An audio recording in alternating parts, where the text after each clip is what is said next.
Hello students, let's read the question. Two forces of magnitude 6 Newton and 10 Newton are acting at a point. Resultant of these force is perpendicular to 6 Newton. Then find the magnitude of the resultant force. Question में क्या देखा कि दो forces हैं 6 Newton and 10 Newton के, इसी point पे act कर रहे हैं, तो इन दोनों का जो रिजल्टेंट है वो 6 न्यूटन के परपेंडिकुलर है, तो हमें रिजल्टेंट फोर्स का मैग्नीट्यूड चाहिए। तो इसको मैं F1 मान लेती हूँ, ठीक है, इसको मैं F2 मान लेती हूँ, ठीक है। सच डेट जिनका जो रिजल्टेंट होगा वो 6 न्यूटन के परपेंडिकुलर होगा, तो मैं मान लेती हूँ कि F1 की डायरेक्शन कुछ ऐसे है, ठीक है, और F2 मान लेती हूँ कुछ ऐसे है, ठीक है। और जो रिजल्टेंट वेक्टर है वो हमारा F1 के परपेंडिकुलर है, 6 न्यूटन के परपेंडिकुलर है ना, तो हमने इसको F1 माना था। रिजल्टेंट है वो कुछ इस डायरेक्शन में, सच डेट वो F1 के परपेंडिकुलर है, तो R की डायरेक्शन कुछ ऐसे, ठीक है। अब resultant of these two forces में कैसे ले सकती हूँ, resultant of these two forces क्या होगा, R इक्वल्स टू क्या होगा, F1 प्लस F2, ठीक है। और F1 F2 के बीच में एंगल मैं मान लेती हूँ कि थीटा है, तो रिजल्टेंट क्या हो जाएगा हमारे पास, F1 square plus F2 square plus 2 F1 F2 cos of theta, यही होगा। अगर दोनों के बीच में एंगल थीटा है तो resultant of these two forces का मैग्नीट्यूड हम ऐसे लिख सकते हैं।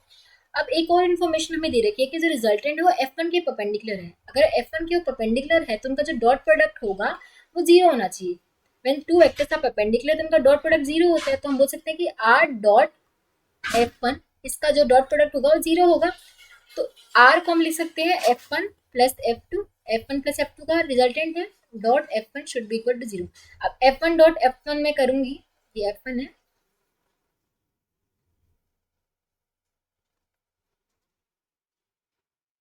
ठीक है, ये F1 प्लस F2, ठीक है। F1 डॉट F1 करूंगी तो आएगा F1 स्क्वायर और ये आएगा हमारा F2 डॉट F1, ठीक है। तो यहाँ से मैं लिख सकती हूँ F1 square, F2 dot F1 क्या होगा, F1 times F2 cos of theta, ठीक है। डॉट प्रोडक्ट ऐसे लिखते हैं ना, थीटा क्या है, angle between F1 and F2 equals to zero. तो यहाँ से जो कॉस थीटा की वैल्यू आती है क्या आएगी, minus F1 square divide by F1 F2, तो ये आ जाएगा माइनस F1 बाय F2, ठीक है।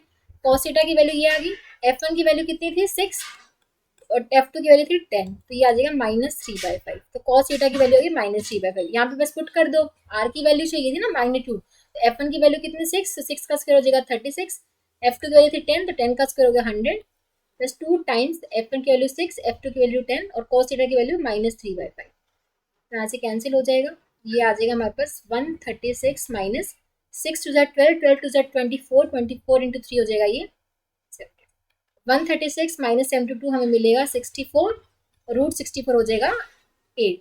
तो जो रिजल्टेंट का मैग्नीट्यूड आ जाएगा वो कितना आ गया, 8 न्यूटन, ठीक है। ये हमारा रिजल्टेंट आ गया, तो 8 Newton is the correct answer. I hope आप सबको समझ आया होगा। Thank you so much.